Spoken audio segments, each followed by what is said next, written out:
Mengangkat tangan ketika doa pada antara azan dan iqamat disyariatkan, ya. Hukum asalnya berdoa itu adalah mengangkat tangan. Kecuali dalam momentum-momentum yang jelas-jelas Nabi SAW berdoa namun tidak mengangkat tangan ketika sujud. Nabi berdoa. Ketika tasyahud dianjurkan berdoa, maka Nabi tidak mengangkat tangan, jangan mengangkat tangan. Ketika tasyahud tiba-tiba Rabbighfirli warhamni, angkat tangan. Sujud gimana coba? Terbayang ya? Padahal dalam sujud Nabi mengatakan wa ammas sujud fa aktsiru fihi minad du'a fa qaminun an yustajaba lakum. Adapun sujud perbanyaklah berdoa. Karena doa yang disampaikan, dipanjatkan ketika sujud itu sangat layak untuk dikabulkan. Jadi ada 3 kondisi. Kondisi pertama, momentum-momentum yang jelas-jelas Nabi berdoa. Jelas riwayatnya jelas Nabi berdoa atau menganjurkan kita berdoa, namun Nabi tidak mengangkat tangan seperti ketika sujud, ketika tasyahud, maka tidak perlu mengangkat tangan. Ya. Kedua, di momentum-momentum yang jelas-jelas Nabi mengangkat tangan ketika berdoa, seperti ketika istisqa, Nabi jelas-jelas mengangkat tangan, maka sunnah untuk mengangkat tangan, sepakat itu para ulama. Tapi yang ketiga, ada kondisi-kondisi memang ada anjuran untuk berdoa atau tidak ada anjuran dan juga tidak ada larangan.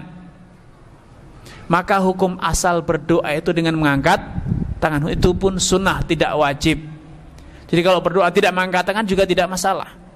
Itu hanya salah satu adab, salah satu anjuran ketika kita berdoa, ya.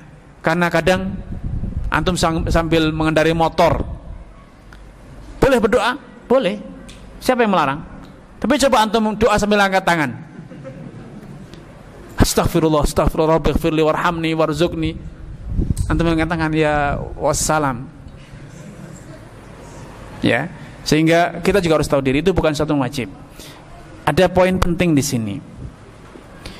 Khilaf para ulama terjadi dalam perincian tadi, ya.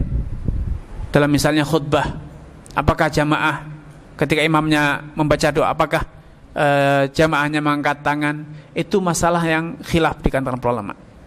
Dalam mazhab Syafi'i, hukum asalnya semua doa itu sunnahnya untuk mengangkat tangan. Sehingga dalam mazhab Syafi'i hanya ada 2. Pada momentum-momentum yang jelas-jelas Nabi tidak mengangkat tangan, maka jangan mengangkat tangan. Selebihnya hukum asalnya adalah mengangkat tangan. Selebihnya hukum mengangkat tangan. Ada yang mengatakan 3 seperti tadi yang saya sampaikan, ya. Yang jelas-jelas mengangkat tangan, yang jelas-jelas tidak mengangkat tangan, yang tidak disebutkan maka hukumnya asalnya mengangkat tangan.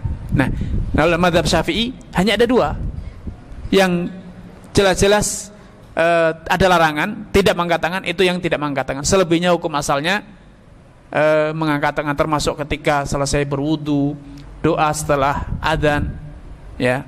Karena Nabi mengatakan tsumma sallu lil wasilah. Kemudian mohonlah kepada Allah untukku wasilah, yaitu apa? Syafaatul mudman. Fa inna man sa'ala lil wasilah halal lahu syafaat yaumil qiyamah. Yang memohonkan wasilah atau syafaatul mudman untukku, maka dia akan mendapatkan syafaatku di hari kiamat. Nah, itu mengangkat tangan. Boleh. Dan ini masalah hanya sekedar khilaf tanawu, ya, khilaf yang masih dalam koridor ditoleransi di kalangan para ulama. Yang mengangkat tangan silakan, yang tidak juga tidak masalah. Wallahu ta'ala alam.